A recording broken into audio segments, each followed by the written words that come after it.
So I guess finally আমরা বাসা change করে ফেললাম। সো এখন কিন্তু আমি আমার নতুন বাসায় আছি, কিন্তু এখন পর্যন্ত কিছুই ঠিক করা হয়নি, না আমাদের রুমে কিচ্ছু ঠিক করা হয়েছে, সব শুধু এনে এনে রাখা হয়েছে। তা তোমাদের জানিয়ে দিলাম, চলো তাও তোমাদের সাথে শেয়ার করি। সো গাইস দেখো, এই তো এখানে ওয়াইফাই সব কিছু সেট আপ করে রাখা হয়েছে। সো এই তো আমি, এই তো সব কিছু একদম ছেঁড়া বেড়া হয়ে আছে, দেখতে পারতেছো। এটা হচ্ছে আমার আমার বলতে আমার আর আমার বড় বোনের রুম এইটা। সো এখানে সব জিনিসপত্র উলট পালট করা ভাই।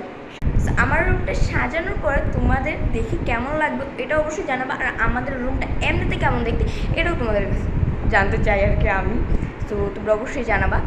সো তোমাদের কাছে আমার রুমটা কেমন লাগলো আর সাজানোর পরে অফকোর্স কেমন লাগবে এটাও আমি জানতে অবশ্যই চাবো তোমাদের কাছে। সো এতটুকুই। সো গাইজ এখানে কিন্তু অনেক কিউট, তোমরা ভাববা যে আমি লাইট অন করে রাখছি, একদমই না। সো এখানে এমনিতেই অনেক অনেক লাইটিং আসে। সো দেখতেই পাচ্ছ আমাকে